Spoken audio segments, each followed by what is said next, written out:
Indonesia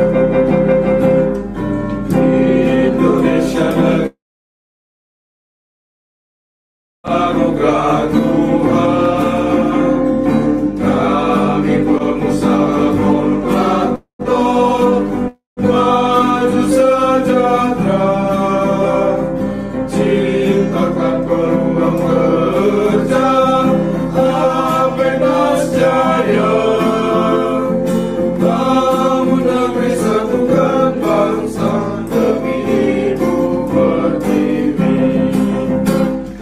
Jasa konstruksi Indonesia, maju-majulah. Jasa konstruksi Indonesia, hebat-hebatlah. Apenas, Apenas, Apenas, Apenas, sejahtera. Apenas, Apenas, Apenas, Apenas, untuk Indonesia. Tercipta anugerah Tuhan, kami pengusaha kontraktor maju sejahtera, ciptakan peluang kerja, Apenas Jaya, bangun negeri, satukan bangsa demi Ibu Pertiwi. Jasa konstruksi Indonesia, maju-majulah. Jasa konstruksi Indonesia, hebat-hebatlah. Apenas, Apenas, Apenas, Apenas, sejahtera.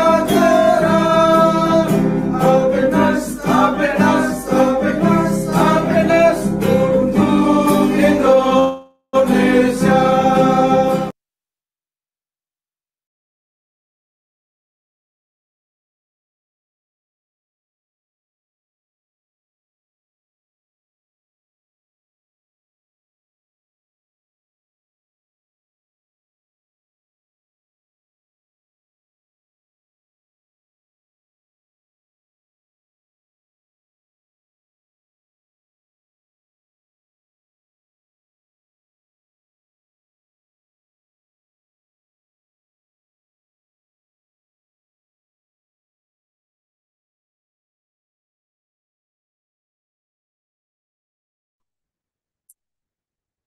Selamat pagi untuk seluruh peserta Zoom pada pagi hari ini. Izin kita tanyakan dulu, apakah Bapak narasumber kita dan Bapak Ketua Umum Apeknas sudah masuk dalam webinar pada pagi ini?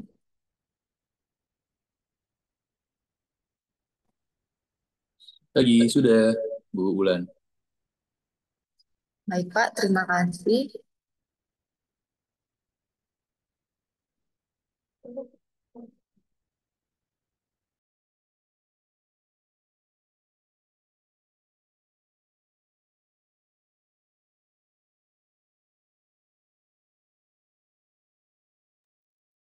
Mungkin kita menunggu 2 menit lagi ya Bapak, nunggu Bapak Ketua Umum Apeknas masuk dalam Zoom.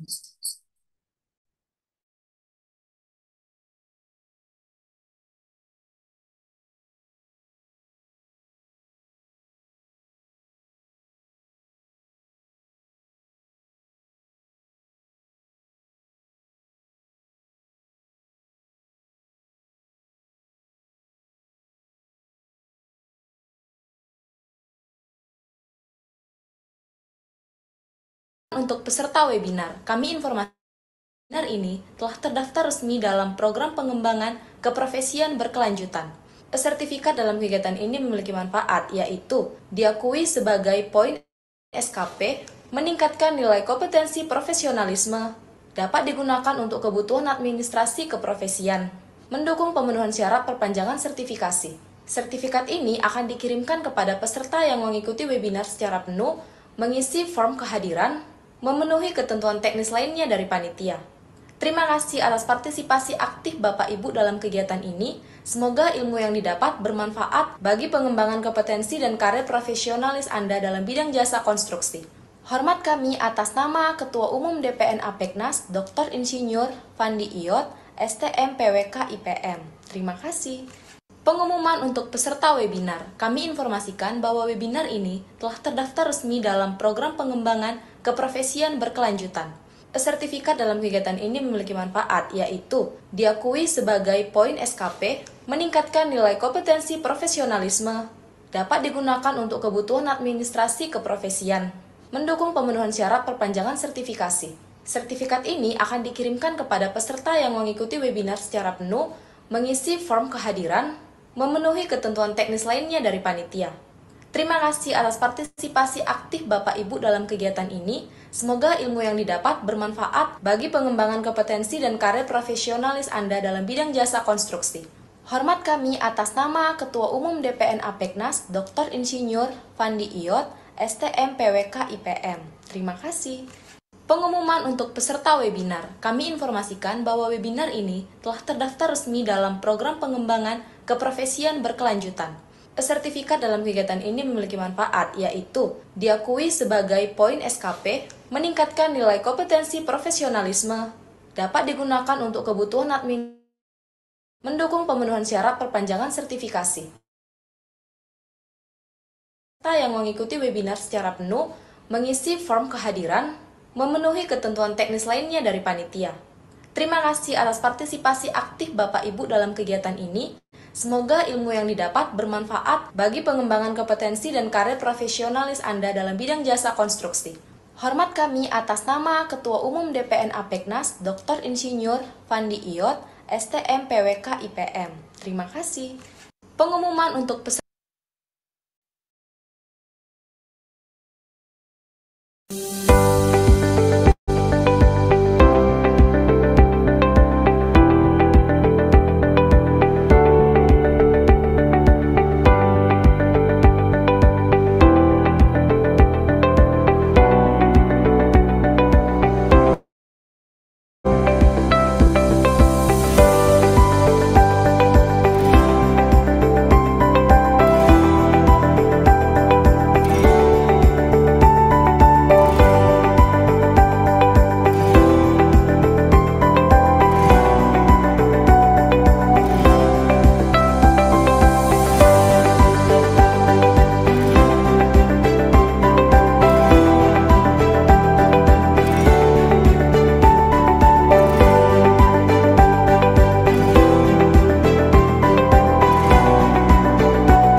Baiklah, apakah Bapak Ketua Umum Apeknas sudah masuk ke dalam webinar pada pagi ini?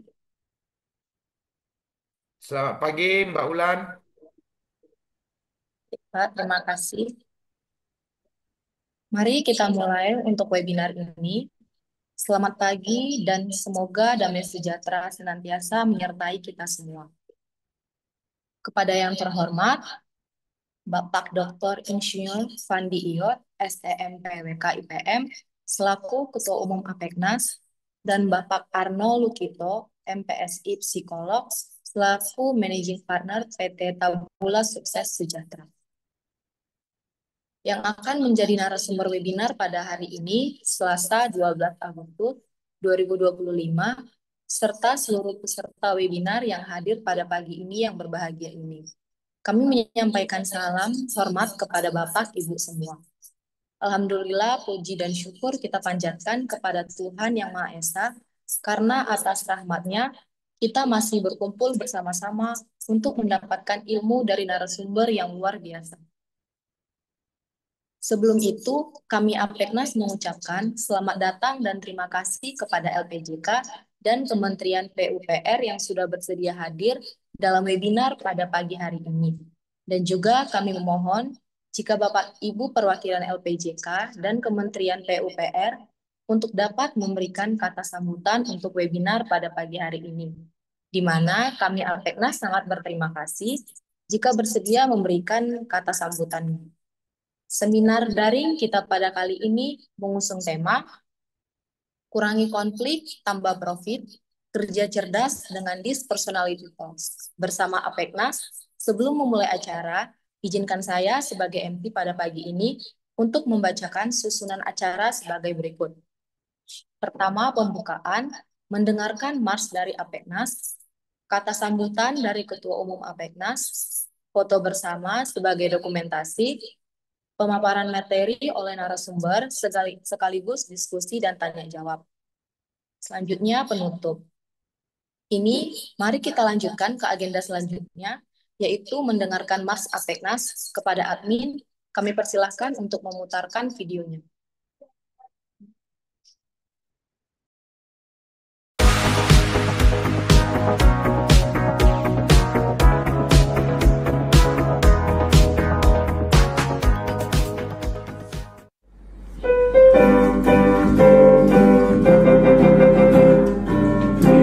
Indonesia negeri tercinta, anugerah Tuhan. Kami pengusaha kontraktor, maju sejahtera, ciptakan peluang kerja, Apeknas jaya. Bangun negeri, satukan bangsa, demi ibu pertiwi. Jasa konstruksi Indonesia, maju majulah. Jasa konstruksi Indonesia, hebat hebatlah. Apeknas, Apeknas, Apeknas, Apeknas, sejahtera. Apeknas, Apeknas, Apeknas, Apeknas, untuk Indonesia. Tercinta, anugerah Tuhan. Kami pengusaha kontraktor, maju sejahtera, ciptakan peluang kerja, Apeknas jaya. Bangun negeri, satukan bangsa, demi ibu pertiwi. Jasa konstruksi Indonesia, maju majulah. Jasa konstruksi Indonesia, hebat hebatlah. Apeknas, Apeknas, Apeknas, Apeknas, sejahtera. Apeknas, Apeknas, Apeknas, Apeknas, untuk Indonesia.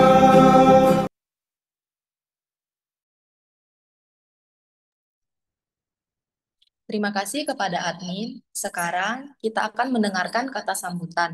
Sambutan ini akan disampaikan oleh Bapak Dr. Insinyur Pandi Iyot, STMPWK IPM, selaku Ketua Umum Apeknas. Kepada Bapak, kami persilahkan. Ya, terima kasih Mbak Ulan. Sebelumnya boleh ditampilkan video ISO, ISO Space terkait kepatuhan eh, bagi para kontraktor, anggota PEKNAS khususnya, dan para kontraktor dimanapun berada, kepatuhan terhadap regulasi mandatori setiap badan usaha, yakni memiliki sertifikat ISO dan terkait PKB-nya Apeknas. Bahwasanya webinar kita sudah diakui menjadi salah satu PKB sehingga Bapak Ibu yang hadir dalam webinar Apeknas dapat memiliki sertifikat e-certificate ya untuk dijadikan penilaian bagi SKK, sertifikat kompetensi, maupun Serkom, sertifikat kompetensi di ketenagalistrikan. Untuk para pelaku atau praktisi maupun dosen, ini menjadi satu nilai tambahan untuk mengikuti berbagai webinarnya APNAS. Persilakan, admin.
Pengumuman untuk peserta webinar. Kami informasikan bahwa webinar ini telah terdaftar resmi dalam program pengembangan keprofesian berkelanjutan.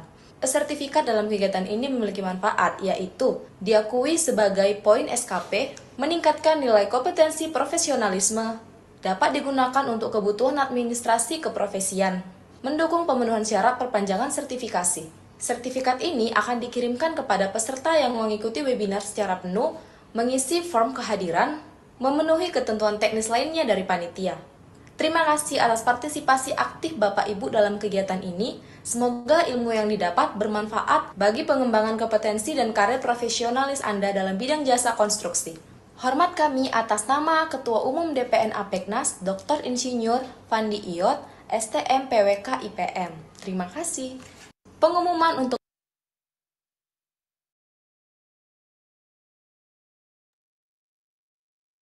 Ya, terima kasih admin. Assalamualaikum warahmatullahi wabarakatuh. Shalom, salam sejahtera, Om Swastiastu, Namo Buddhaya, salam kebajikan. Dan terakhir, salam konstruksi untuk Bapak Ibu sekalian yang hadir pada hari ini. Webinar kali ini ya, eh, 12 Agustus 2025, eh, kami merasa sangat berbangga hati karena Apeknas saat ini telah eh, diakui menjadi salah satu PKB ya seperti yang dijelaskan di video tadi, bahwasanya Bapak Ibu yang mengikuti webinar ini akan mendapatkan electronic certificate secara sistem ya, karena kami sudah memiliki sistem digital sehingga seluruh eh, hadirin yang hadir dalam webinar akan mengisi link form atau link kehadiran ya, automatically seluruh eh, yang mengisi elektronik link absensi maka akan mendapatkan e-certificate beserta materi daripada narasumber kami. Terima kasih juga untuk sahabat saya ya, Bro Arnold Lukito. Terima kasih yang sudah konsisten setiap bulan senantiasa bersama Peknas untuk memberikan pencerahan-pencerahan positif kepada para kontraktor dimanapun berada, kepada praktisi dunia jasa konstruksi dimanapun berada di seluruh Indonesia. Semoga eh, Tabula sukses sejahtera semakin mensukseskan dan mensejahterakan para pelaku jasa konstruksi di seluruh Indonesia. Dan sukses untuk usahanya, Bro Arnold. Dan jangan bosan-bosannya mendukung kami Apeknas setiap bulan secara terjadwal. Dan hari ini kita memiliki materi yang sangat bagus sekali ya, mengurangi konflik, menambah profit. Jadi mengurangi konflik dan menambah profit. Ada satu kata-kata yang saya sangat senang sekali mendengarnya pada saat kita melakukan usaha atau bisnis, senantiasa kita berlaku jujur, setia, dan amanah, maka seluruhnya itu akan eh, bisa kita lakukan melalui filosofi seperti yang biasa kita dengar ada satu eh, kata-kata atau kalimat yang menjadi pedoman hidup saya pribadi juga, seperti ada tertulis dan sebagaimana yang kau kendaki diperbuat orang lain kepadamu, perbuatlah demikian. Jadi kalau kita nggak mau konflik, ya kita harus kurangi konflik. Kalau kita mau menambah profit, kita harus lebih ekstra kerja keras. Demikian kata sambutan yang boleh kami sampaikan sebagai Ketua Umum Asosiasi Pengusaha Pelaksana Kontraktor dan Konstruksi Nasional. Selamat berbahagia di webinar kali ini. Dan sekali lagi terima kasih kepada Pak Arnold Lukito yang senantiasa mendukung Apeknas dalam setiap kegiatan kami, khususnya psikologi. Dan terima kasih juga kepada Bapak Ibu yang telah hadir pada hari ini. Terima kasih juga kepada Kementerian PUPR, Lembaga Pengembangan Jasa Konstruksi LPJK, dan terima kasih ke seluruh pihak-pihak yang tidak dapat kami sebutkan satu persatu. Akhir kata, tak ada gading yang tak retak. Wabillahi wa taufiq wa hidayah. Assalamualaikum warahmatullahi wabarakatuh. Saya kembalikan ke admin. Terima kasih Bapak atas sambutannya. Sebelum ke inti acara webinar online pagi ini, izinkan kami untuk melakukan foto bersama untuk dokumentasi. Mohon kepada seluruh peserta untuk dapat menyalakan kamera Zoom. Kita akan melakukan foto bersama untuk dokumentasi.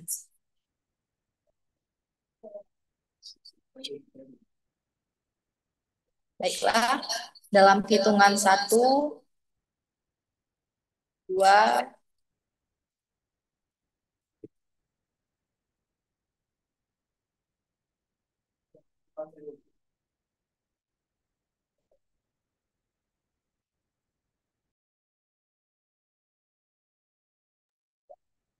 3. Baiklah, terima kasih untuk kepada peserta. Sebelumnya kami infokan bahwa untuk video webinar ini dapat ditonton dari YouTube Apeknas DPN. Kepada seluruh peserta, jangan lupa untuk di-subscribe ya. Untuk sertifikat dan materi akan kami kirimkan melalui email ketika Bapak Ibu telah mengisi daftar hadir kembali di hari H yang sudah kami kirimkan ke dalam chat. Dan juga kami Apeknas mempunyai channel WhatsApp. Jadi mohon dapat follow channel Apeknas di WhatsApp, di mana kami akan mengirimkan update terbaru seputar dunia konstruksi, seminar dan webinar, peluang bisnis, regulasi, dan event terkini. Selanjutnya, kita akan memasuki acara inti dari seminar online pagi ini, yaitu pemaparan materi oleh narasumber, sekaligus diskusi dan sesi tanya-jawab. Webinar ini akan dipandu oleh Bapak Arnold Lukito, MPSI Psikolog, selaku Managing Partner PT Tabula Sukses Sejahtera. Kepada Bapak, kami persilahkan.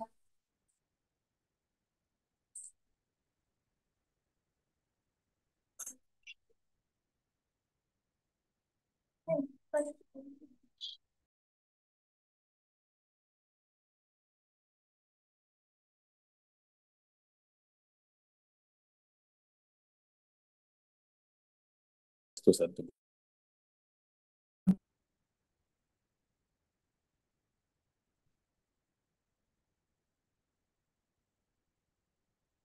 Mohon maaf, tes tes. Selamat pagi. Bu Wulan, apakah suara saya aman?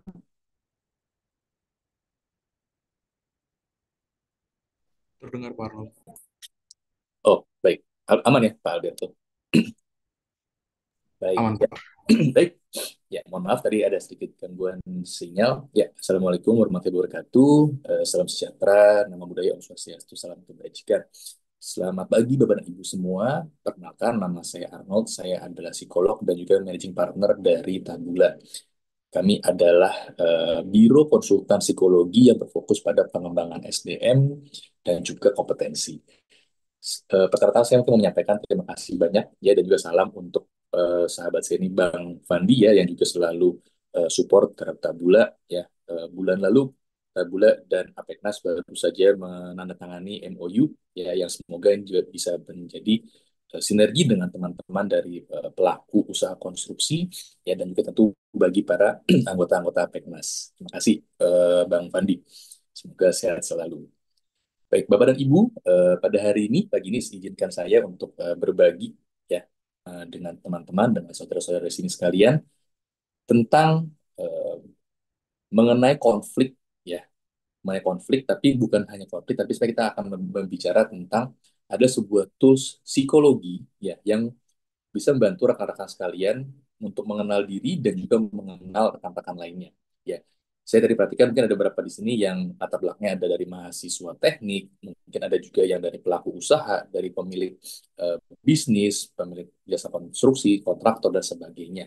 Ya, tools yang saya akan perkenalkan ini adalah tools yang namanya adalah DISC. Ya, jadi DISC ini adalah sebuah tools psikologi yang banyak digunakan di assessment psikologi. Tujuannya apa? Tujuannya adalah membantu kita bisa memahami tipe-tipe atau profil kepribadian dari seseorang gitu. Karena seringkali dalam banyak hal konflik itu terjadi ketika dua orang atau lebih itu kemudian memilih untuk berkeras, ya memilih untuk bertahan dengan tipe kepribadiannya, tidak mau untuk mengenali orang lain, tidak apalagi untuk bisa menyesuaikan diri. Ya, jadi semoga dari sesi kita pagi ini teman-teman bisa punya sedikit gambaran tentang apa sih tools DISC ini dan juga nanti kalau teman-teman ingin merasa ada kebutuhan untuk mungkin untuk di kampus atau untuk di perusahaannya, untuk di jasa konstruksinya, di proyeknya, nanti itu bisa diskusi dengan kami dari Tabula.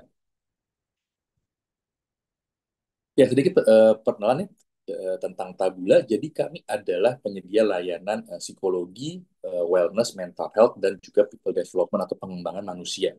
Ya, tujuan kami adalah untuk membantu agar SDM itu bisa lebih sehat, lebih sejahtera, dan juga lebih produktif.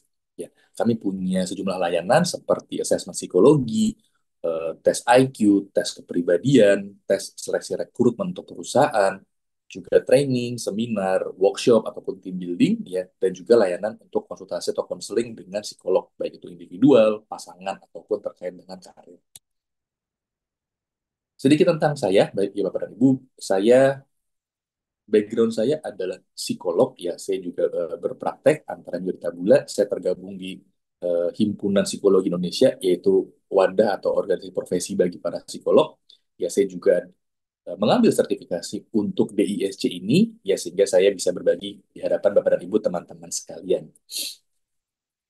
Nah, pertama-tama saya mungkin mau memperkenalkan kepada Bapak dan Ibu ya, yaitu konsep dasar ini. Karena seringkali ketika kita bicara mengenai kepribadian manusia, ya, seringkali kita terjebak pada jadinya melabel seseorang atau menghakimi seseorang. Gitu. Nah, konsep yang penting adalah pertama, teman-teman, bahwa kita menggunakan tools ini untuk bisa menyadari atau aware tentang diri kita dan juga orang lain. Tidak hanya aware, kita juga perlu bisa kemudian langkah berikutnya adalah menerima atau accept. Jadi kita menerima diri kita, ya menerima, oh saya orangnya seperti ini, oh dia orangnya seperti itu. Ya, tapi menerima saja tidak cukup ya, karena seringkali kalau hanya berhenti di menerima, maka kita terjebak menjadi membenarkan atau mencari alasan. Ya, oleh karena itu yang terakhir yang langkah yang sangat penting juga adalah kita bisa menyesuaikan atau adapt. Ya, kita bisa menyesuaikan. Oh, kalau saya orangnya seperti ini, teman saya orang seperti itu, rekan kerja saya seperti ini, dosen saya seperti itu, atasan saya seperti itu. Ya, eh, manajer saya seperti itu, maka kita perlu bisa menyesuaikan diri dengan tipe kepribadian orang tersebut. Nah, untuk memulai teman-teman Bapak dan Ibu sekalian, silakan saya sudah sediakan ini adalah salah satu layanan dari Tabula ya, khusus buat teman-teman di sini kami berikan secara cuma-cuma ya, secara free. Nanti bisa diisi, boleh di scan layar ini atau boleh diisi linknya yang sudah saya berikan di kolom chat. Bapak Ibu teman-teman di sini kalau nanti semisal ingin menggunakan tes tersebut ya, tes DISC ini untuk timnya, untuk karyawannya, ya untuk rekan-rekannya di kampus ya, di organisasi, itu nanti boleh silakan ya. Ini linknya tetap kami buka. Ini sebagai bentuk salah satu support kami buat Apeknas ya. Jadi teman-teman nanti boleh silakan, linknya boleh disimpan, QR code-nya boleh di screenshot ya. Nanti silakan boleh dibagikan kalau semisal belum bisa mengisi saat ini. Namun apabila Bapak Ibu teman-teman di sini ada yang bisa mengisi ya, sekarang sedang bisa mengisi, maka boleh langsung dibuka, boleh langsung diisi. Ya, karena nanti hasilnya akan otomatis terkirim ke email Anda dan nanti teman-teman Bapak Ibu bisa langsung melihat, oh ternyata hasil saya seperti ini. Ya. Oke, saya mungkin berikan waktu sedikit ya buat Bapak Ibu teman-teman jika ada yang ingin mengisi ya. Ini kalau Bapak dan Ibu di luar sana, ini mungkin ada bisa menjual dengan harga ratusan ribu atau mungkin bahkan bisa sampai jutaan itu. Tapi untuk teman-teman di Apeknas, ini kami berikan secara cuma-cuma. Nanti untuk pembacaan hasilnya kita bisa komunikasikan ya, jika Bapak Ibu ternyata membutuhkan, oh saya mau dong Pak buat karyawan-karyawan di tempat saya gitu. Saya mau dong di assess, ya, lakukan assessment, di tes untuk tim saya. Nanti itu bisa menghubungi kami dari Tabula.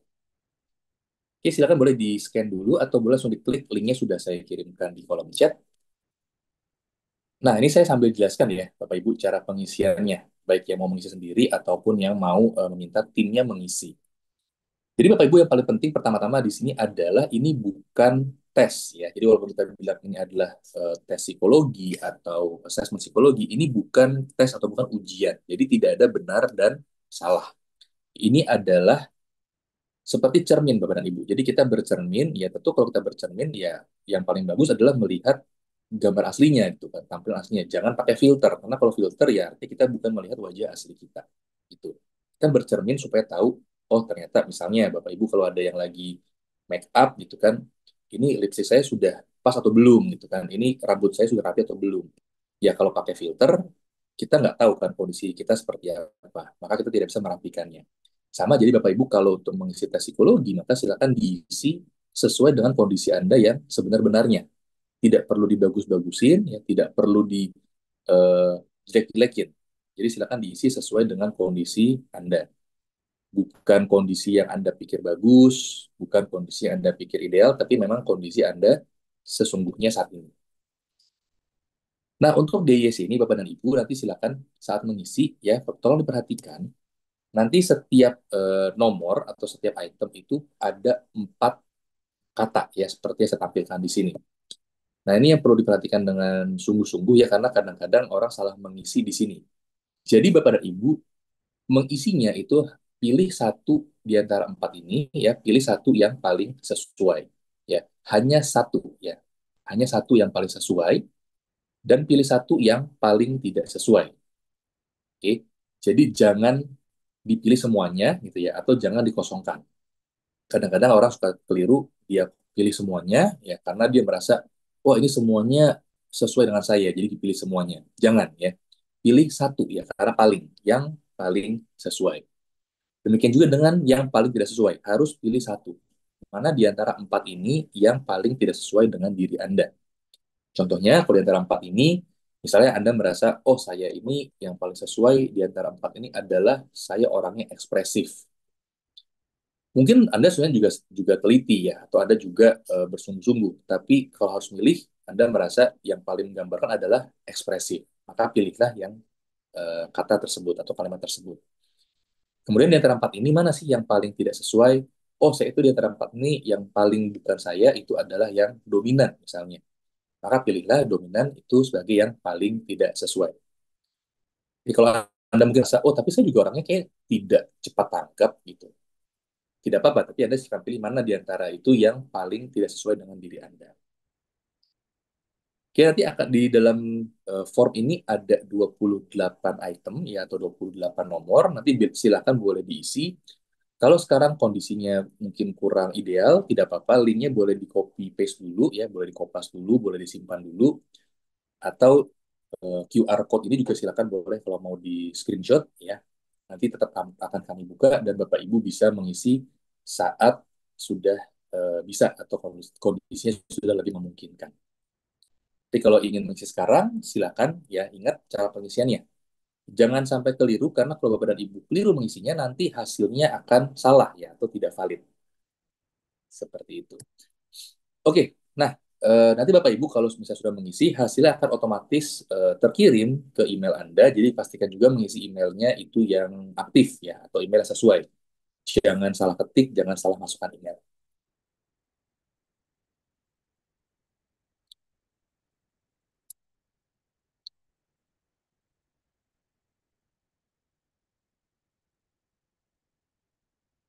Oke, saya mungkin akan jelaskan dulu ya Bapak dan Ibu mengenai hasil tes ini. Ya nanti kalau Bapak dan Ibu ada yang sudah mengisi bisa sambil melihat hasilnya, atau kalau belum nanti Bapak Ibu kan bisa melihat rekaman dari webinar ini dan nanti bisa sambil melihat hasil Anda.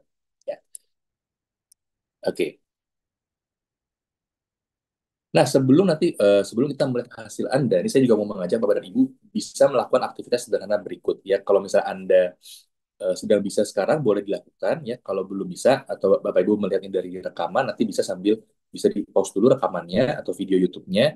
Nanti Bapak Ibu bisa mengambil selembar kertas dan bolpen. Bapak Ibu sekarang ya sedang menonton secara langsung apabila sedang bisa ya dan di dekat Anda sedang ada kertas atau bolpen boleh diambil ya saya akan ajak Anda untuk melakukan sebuah aktivitas yang sederhana. Oke, Bapak Ibu kalau sudah mengambil kertas dan bolpen ya silakan Bapak Ibu di kertasnya bisa membuat gambar seperti ini. Ya, jadi buat sebuah garis yang horizontal dan garis yang vertikal. Oke, Bapak Ibu kalau sekarang sedang bisa mengambil kertas boleh diambil dan juga spidol atau bolpen lalu boleh menggambar seperti ini. Kalau yang lihat di rekaman boleh di pause dulu kemudian ambil kertas dan bolpen lalu ikuti yang saya tampilkan.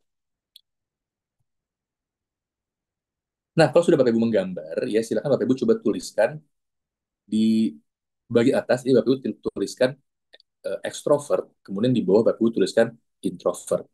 Nah, ekstrovert introvert ini maksudnya apa? Jadi ekstrovert ini mungkin Bapak Ibu ada yang sudah pernah dengar istilahnya atau belum ya. Jadi saya samakan dulu persepsinya bahwa ekstrovert itu artinya adalah dari mana Anda cenderung mendapatkan energi atau mendapatkan tenaga ya. Orang ekstrovert itu katanya kan X ya, eksternal. Jadi mendapatkan energi itu dari luar dirinya. Artinya Bapak Ibu kalau orang-orang yang ekstrovert, Bapak Ibu orang yang kalau ketemu orang lain, kalau bergaul, nongkrong, ya intinya melakukan aktivitas-aktivitas yang berkaitan dengan hal-hal di luar diri Anda, itu Anda mendapatkan tenaga atau mendapatkan energi. Sedangkan kalau orang-orang yang introvert, ya seperti namanya, intro ya atau intra, dari dalam diri. Artinya mendapat energi itu justru ketika dengan diri sendiri. Ya, ketika Anda berdiam diri, Anda sedang merenung, Anda berpikir, Anda refleksi, gitu ya. Itu barulah Anda mendapatkan energi.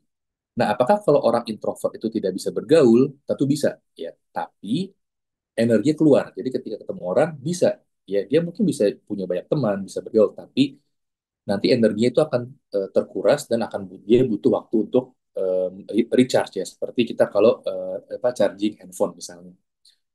Sedangkan apakah orang extrovert artinya nggak bisa diem? Ya tentu bisa. Tapi kalau tidak ketemu orang, ya dia cuma berdiam diri, maka energinya keluar. Jadi dia butuh untuk ketemu orang supaya energinya itu tetap terisi. Nah, Bapak Ibu, kalau sudah mendengarkan deskripsi tersebut, coba Anda nilai diri Anda sendiri ya. Apakah Anda cenderung lebih ke extrovert ya atau Anda lebih ke introvert? Silakan di gambar ini Bapak Ibu coba tandai ya, beri tanda pakai bolpen atau pakai spidol ya. Anda ada di mana? Apakah Anda extrovert yang mentok ya jadi di ujung sini atau sebaliknya Anda introvert yang mentok, Anda di ujung sini. Atau Anda merasa wah saya kayak di tengah-tengah.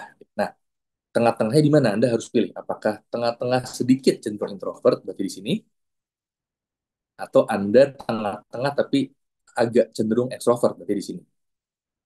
Oke, silakan Anda boleh tandai ya di garisnya, boleh Anda kasih titik atau Anda kasih garis. Atau Anda kalau mau tulis di kolom komentar juga boleh ya. Saya orang ekstrovert Pak, gitu. Atau saya orang introvert. Oke, kalau sudah berikutnya Bapak Ibu silakan di garis yang horizontal ini di kiri dan kanan Anda tulis juga. Kalau di kiri ini artinya Anda cenderung orientasinya adalah pada hasil atau pada tugas. Kemudian yang sebelah kanan ini artinya Anda orientasinya atau fokusnya adalah pada hubungan atau pada orang. Ya. Maksudnya apa? Artinya kita secara umum punya dua kecenderungan. Apakah Anda lebih, kalau harus milih, apakah Anda lebih mengutamakan hasil, mengutamakan tanggung jawab, mengutamakan tugas, ya, atau Anda lebih mengutamakan hubungan baik, mengutamakan perasaan orang lain, ya, mengutamakan eh, relasi yang terjaga, keharmonisan. Nah, silakan Anda juga nilai ya. Anda beri nilai apakah Anda fokusnya atau orientasinya lebih pada hasil, pada tanggung jawab, pada tugas, ya, atau lebih pada relasi, pada hubungan baik, pada perasaan orang lain. Ya.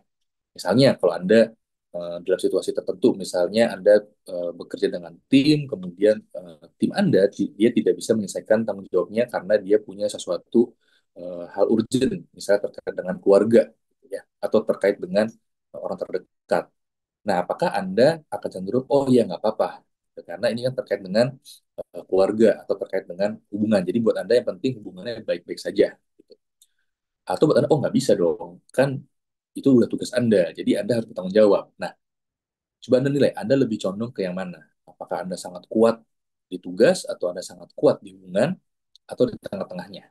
Ya, saya kayak agak sedikit lebih ke tugas nih, tapi bukan berarti saya tidak ke hubungan. Atau sebaliknya, tengah-tengah, cuman kayak saya sedikit lebih fokusnya ke hubungan. Nah, kalau Anda sudah memberikan tanda, maka berarti Anda pasti punya dua titik ya. Entah itu di ekstrovert, gitu kan, dan di hubungan misalnya. Atau Anda di introvert, dan juga di tugas misalnya. Nah, kalau Anda sudah memberikan titik tadi, Anda coba lihat, kalau Anda itu di ekstrovert, ya di atas, dan juga di tugas, berarti Anda kan di atas dan kiri. Maka sekarang di kotak ini coba Anda eh, beri tanda, gitu ya. Boleh beri tanda lingkaran atau beri tanda bintang misalnya. Kalau Anda ekstrovert dan juga Anda fokus pada relasi, berarti Anda ada di kanan atas. Boleh diberikan tanda di sini. Kalau Anda bawah, ya introvert dan fokus pada hubungan, berarti Anda ada di kiri, kan, di bawah kanan, berikan tanda di sini. Atau apakah Anda ada di kiri bawah, ya, maka berikan tanda di sini. Anda pasti hanya akan ada di salah satunya. Ya, jadi silakan lihat gambar Anda dan tentukan Anda ada di mana. Oke, nah kalau sudah, maka berarti kita sudah bisa melihat kecenderungan Anda. Jadi saya bilang di awal bahwa tools yang kita gunakan ini adalah sebuah alat psikologi yang namanya adalah DISC ya. DISC ini adalah sebuah singkatan ya dari D itu dominan ya atau dominance, I adalah influencing atau kalau dalam bahasa Indonesia kita sebutnya adalah intim ya. Jadi D itu dominan, I itu influencing atau intim, lalu S itu adalah steady atau stabil kalau dalam bahasa Indonesia. Dan C ini adalah conscientious atau kalau dalam bahasa Indonesia kita sering sebutnya sebagai cermat. Ya, jadi dominance, influence, steady, dan conscientious.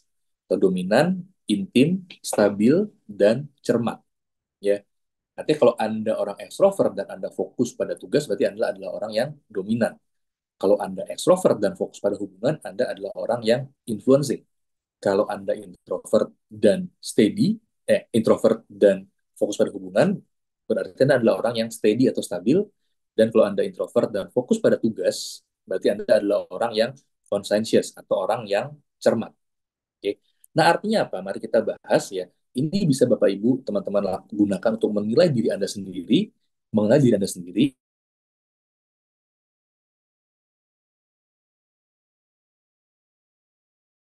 dan juga bisa untuk kali memahami. Ini saya berikan simbol-simbol burung ya untuk membantu kita bisa lebih punya pemahaman atau punya impresi tentang tipe-tipe ini. Ya ini hanya sebagai simbol saja. Yang pertama adalah orang-orang D atau dominan yang saya beri simbol itu seperti elang ya. Kalau kita melihat elang itu apa sih image yang muncul? Ya image elang kan gagah ya, kuat, mungkin agak menyeramkan gitu ya, mungkin agak menakutkan. Nah, Sama seperti orang-orang D ya, atau orang dominan, ya, yaitu yang di kiri atas, orang-orang yang fokusnya pada tugas dan dia extrovert, artinya dia fokusnya itu keluar, ya, mendapat energi dari luar. Orang-orang yang dominan, ya, atau orang-orang dengan tipe seperti burung elang, ini karakteristiknya sebagai berikut, ya. Ini adalah orang-orang yang tadi fokusnya pada tugas, dia tidak sungkan untuk ketemu dengan orang lain, jadi dia kecenderungannya dia senang mengatur, ya, fokus pada output, pada goal, pada result. Kadang-kadang mungkin buat beberapa orang merasa, aduh, kok ini jadi terlalu ngebos, ya, terlalu ngatur-ngatur, terlalu nyuruh-nyuruh. Ya, tapi karena memang pada dasarnya orang-orang dominan ini fokusnya pada hasil, pada result, tidak mau dilarang-larang, pokoknya dia maunya apa, itu harus tercapai. Ini biasanya percaya diri, ya, tidak takut untuk berdebat, nggak takut sama figur otoritas, gitu ya. Pokoknya kalau saya ada mau apa, ya yang menghalangi saya itu dianggap sebagai lawan, ya. Kadang-kadang akan memaksakan kehendaknya, tadi memaksakan maunya apa, keinginan kuat, ya, fokusnya pada hasil akhir, dan kalau nggak tercapai, dia cenderung mudah marah.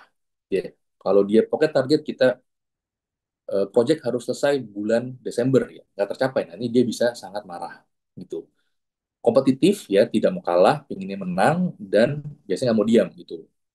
Meeting sana, meeting sini, gitu kan, lobby sana, lobby sini, seperti itu. Nah, kalau Bapak dan Ibu, ya, adalah tipe orang yang dominan, orang D, atau punya rekan kerja, punya tim yang orangnya dominan, dalam konteks pekerja sektor konstruksi, ini adalah beberapa kekuatannya atau keunggulannya. Ya, orang-orang D itu adalah orang-orang yang punya kemampuan mengambil keputusan dengan cepat. Ya, ini tentu sangat penting kalau dalam konteks konstruksi, ya, karena dalam proyek tentu kita tidak bisa lambat-lambat, gitu kan. Kita harus mengambil keputusan yang cepat, yang tegas agar proyek tetap berjalan sesuai dengan timeline-nya. Fokusnya pada target dan hasil, jadi punya dorongan yang kuat untuk, oke, project harus selesai bulan Desember, ya harus selesai, gitu. Bagaimana caranya ini harus selesai, tentu dengan standar kualitas yang sudah ditetapkan, ya, supaya tepat waktu dan juga sesuai dengan spesifikasinya. Orang-orang dominan juga tidak takut, ya, menghadapi tantangan. Oh, ada hambatan dari peraturan, dari pemerintah, dari kompetitor, ya, dari kondisi finansial, itu bukan sebuah halangan. Jadi dia tidak akan mundur. Di orang-orang dominan itu biasanya malah termotivasi untuk mencari solusinya. Gimana nih supaya tetap bisa tercapai proyeknya sesuai dengan waktu dan juga sesuai dengan permintaan dari klien. Tapi tentu semua orang juga punya kelemahan, ya, atau kita mungkin bilang hambatan atau tantangan. Orang-orang yang dominan, orang-orang D itu dalam konteks pekerja konstruksi mungkin punya beberapa hambatan. Pertama, kadang akan terlalu agresif, ya, ketika menyampaikan instruksi. Tuh. Maka ini adalah orang-orang yang bisa jadi berkonflik, ya, karena dianggap terlalu agresif. Gitu. Mungkin rekan kerjanya atau klien atau timnya mungkin jadi merasa terintimidasi seperti itu. Sorry, slide saya kayaknya hilang. Saya coba tampilkan lagi.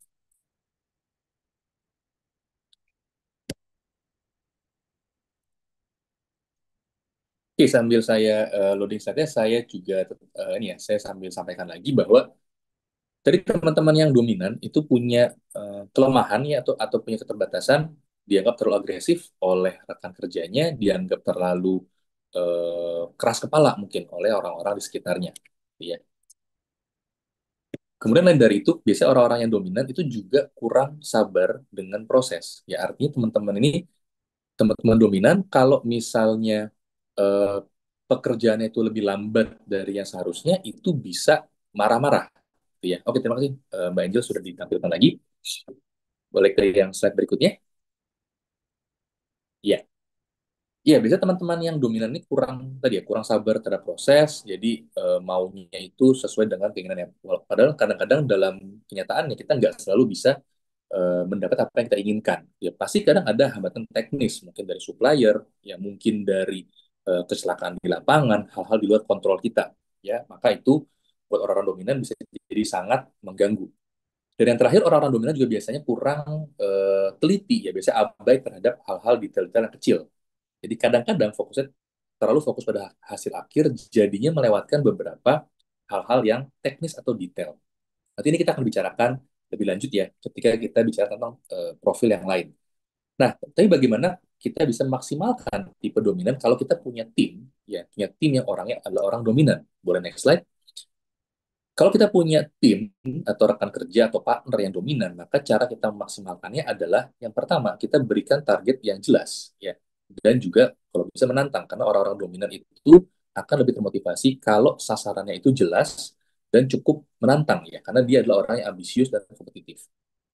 Kemudian juga kita bisa libatkan, ya, tim kita ini orang-orang dominan ini dalam pengambilan keputusan yang penting. Jangan cuma disuruh aja, tapi bisa minta mereka, oke, menurut kamu sarannya apa? Rekomendasinya apa? Selama itu adalah hal-hal yang kita rasa ini bisa dia buat keputusannya, maka libatkan dia untuk membuat keputusan atau minimal kasih rekomendasi. Dan yang ketiga, ini terkait dengan tadi ya sebelumnya soal orang-orang D ini cenderung kurang detail. Jadi pasangkanlah dia dengan tipe kepribadian lain yang lebih orientasinya pada detail ya. Biasanya orang-orang yang tipenya C ya cermat atau tipe S atau stabil supaya bisa mengimbangi kecenderungan teman-teman yang D yang kurang fokus pada detail teknis. Nah, sekarang kita akan masuk ke tipe berikutnya. Ya, tipe berikutnya adalah tipe I atau influencing atau kita simpulkan sebagai burung beo. Bapak Ibu teman-teman kalau melihat burung beo itu kan apa sih image yang muncul? Rame gitu ya, ceria, suka tampil, ya suka perform gitu. Nah, sama seperti orang-orang influencing, ciri khasnya adalah mereka itu suka tampil. Boleh next? Ini adalah orang-orang yang ekstrovert ya, fokusnya keluar, tapi orientasinya adalah pada hubungan, jadi bukan pada pekerjaan. Ya, boleh next? Ciri-ciri dari orang-orang influencing itu adalah biasanya terlihat ceria, terlihat ramai, terlihat lucu. Ya ini biasanya orang-orang yang paling heboh ya kalau dalam sebuah tim, paling keras suaranya, paling suka menjadi pusat perhatian. Banyak temennya biasanya, relasinya banyak, circle pertemanan banyak, gitu ya suka mungkin suka nongkrong dan juga dia tuh biasanya senang mencoba banyak hal-hal baru ya karena dia aktif, dapat energi dari luar. Kalau berdiam diri terlalu lama, biasanya dia kurang nyaman. Cuman karena dia suka keluar, jadi seringkali mudah teralihkan perhatiannya. Jadi mengerjakan A, terus pindah ke B, terus pindah ke C gitu ya. Akhirnya kurang fokus. Tapi orang-orang yang influencing ini juga biasanya senang atau berani mengambil resiko. Ya, jadi ketika melihat ada sebuah peluang, sebuah kesempatan itu langsung ditusuk gitu ya, langsung diambil. Senang jadi perhatian, biasanya karismatik, biasanya senang tampil ya, senang mendapatkan atensi. Walaupun kadang-kadang suka lebay ya, kadang-kadang suka melebih-lebihkan karena dia senang menjadi pusat perhatian. Ya, karismanya itu biasanya kuat. Nah, bagaimana kalau dalam sektor konstruksi? Boleh next. Kalau Bapak dan Ibu adalah tipe yang influencing ya, atau punya tim yang orang influencing, maka biasanya yang menjadi kekuatan dari teman-teman influencing ini adalah satu, biasanya punya kemampuan komunikasi yang baik. Ya, biasanya pandai berinteraksi dengan berbagai orang, mau itu ketemu supplier, ketemu klien, ketemu vendor, ketemu regulator, ketemu tim di lapangan, ya, ketemu preman dan sebagainya. Itu biasanya dia lebih bisa berkomunikasi, itu bisa meyakinkan, ya bisa berkoordinasi. Gitu. Lalu biasanya juga kalau dalam konteks proyek biasanya bisa membawa energi positif ya, bisa memotivasi tim kerjanya ya. Bisa oke yuk kita bisa dapat klien ini, kita bisa goal project ini, kita bisa selesaikan project ini. Jadi dia menjaga moral dari timnya ya. Yang kadang-kadang kalau dalam konstruksi pasti banyak tekanannya, banyak hambatannya. Dan biasanya juga bisa menyesuaikan diri adaptif di berbagai lingkungan sosial. Lebih cepat untuk menyesuaikan dengan berbagai karakter di lapangan. Jadi untuk membangun kerjasama itu biasanya terampil. Nah, tapi tantangannya ya buat teman-teman influencing, baik ini Anda ataupun mungkin tim Anda, boleh next. Kadang-kadang orang yang influencing itu kurang memperhatikan teknis. Jadi sama seperti orang yang dominan ya. Orang-orang influencing juga kurang peka, kurang fokus pada teknis. Kadang fokusnya pada hal-hal yang sifatnya sosial, jadi mungkin butuh usaha lebih untuk standar-standar keselamatan ya K3 ataupun detail teknis itu kadang butuh diingatkan. Lalu biasanya orang-orang yang influencing, orang-orang I juga kurang konsisten dalam pelaksanaan. Jadi semangat gitu ya, antusias di awal, tapi kemudian di belakang mungkin beda fokus ya, karena lagi ngerjain project A, lalu pindah ke project B, lalu pindah ke project C gitu kan. Atau ada hal-hal lain, jadinya di tengah-tengah itu bisa jadi kurang fokus. Karena orang influencing itu tidak suka dengan hal-hal yang monoton. Dan orang influencing juga biasanya kadang suka terlalu optimis ya, jadi kadang agak meremehkan resiko atau menggampangkan gitu ya. Ah, ini bisa lah gitu. Ah, pasti ada caranya, nanti bisa diatur gitu kan. Nanti bisa dibicarakan. Nah, kadang-kadang jadinya di lapangan ternyata tidak bisa seperti itu. Ya, ini yang bisa menjadi kendala atau tantangan buat teman-teman yang influencing. Lalu berikutnya, bagaimana untuk kita bisa memaksimalkan tipe influencing ya kalau Anda punya tim, punya bawahan, punya rekan kerja yang influencing. Bapak dan Ibu teman-teman bisa menempatkan dia pada role atau peran yang lebih fokus pada koordinasi atau hubungan. Ya, karena ini adalah kekuatannya mereka. Karena mereka punya kemampuan komunikasi yang baik, maka teman-teman influencing itu bisa jadi komunikator, koordinator yang baik. Gitu. Memastikan meyakinkan klien, ya, meyakinkan vendor, meyakinkan atau nego dengan regulator itu mereka cenderung lebih terampil. Libatkan mereka dalam pelatihan, gitu, dalam briefing team, karena biasanya mereka bisa menyampaikan informasi dengan menarik, ya, dan mudah dipahami, karena mereka biasanya punya kemampuan atau senang dengan komunikasi. Lalu pasangkan mereka dengan orang-orang, dengan partner lain, tim kerja lain yang tipenya itu dominan atau cermat, ya, karena orang-orang dominan itu menjaga agar fokus pada hasil akhir, bukan cuma hubungan, bukan cuma senang-senang. Dan tipe C atau cermat itu memastikan agar prosedurnya dipatuhi, ya tetap akurat, ya timeline terjaga. Ya, jadi ini adalah dua tipe yang bisa menyeimbangkan teman-teman yang influencing. Berikutnya kita masuk ke tipe orang yang ketiga atau orang steady, ya atau orang stabil. Ini kita simbolkan sebagai burung merpati, ya karena kalau kita lihat burung merpati, apa sih image yang muncul? Damai, gitu ya, tenang. Nah, sama seperti burung merpati ya, boleh next. Orang-orang steady atau orang stabil ini orang yang sama seperti influencing, fokusnya pada hubungan, pada relasi, tapi dia lebih eh, reserve ya, lebih menahan diri. Ya, kalau orang influencing itu biasanya dia keluar, dia banyak energi. Kalau orang steady itu lebih menyimpan dirinya, jadi lebih ke dirinya sendiri, lebih reserve gitu kita bilangnya. Nah, apa sih ciri-ciri ya atau profil orang-orang steady ya, atau si merpati ini? Yang pertama adalah mereka ini biasanya lebih lembut ya, lebih sopan, lebih pendiam. Ini berbeda dengan kalau orang-orang dominan yang mungkin lebih agresif, lebih berani ngomong ya, to the point, atau orang-orang influencing yang biasanya lebih rame, lebih ceria, lebih berisik gitu ya. Kalau orang steady, orang stabil ini lebih tenang, lebih lembut ya, lebih sopan gitu ya. Mbak Angel ini sepertinya layarnya agak kepecah ya, boleh di close dulu. Lalu orang-orang yang steady atau stabil juga biasanya cenderung lebih tertutup ya, tidak terlalu terbuka seperti orang-orang yang dominan ataupun influencing.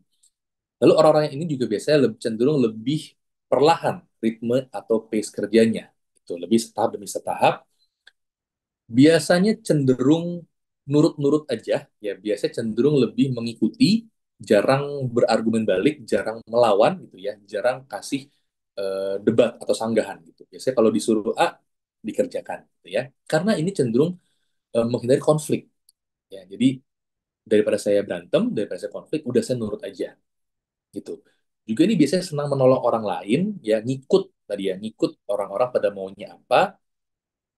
Secara pertemanan mungkin tidak terlalu banyak ya, tapi lebih dekat, lebih mendalam, lebih intim dan lebih loyal ya.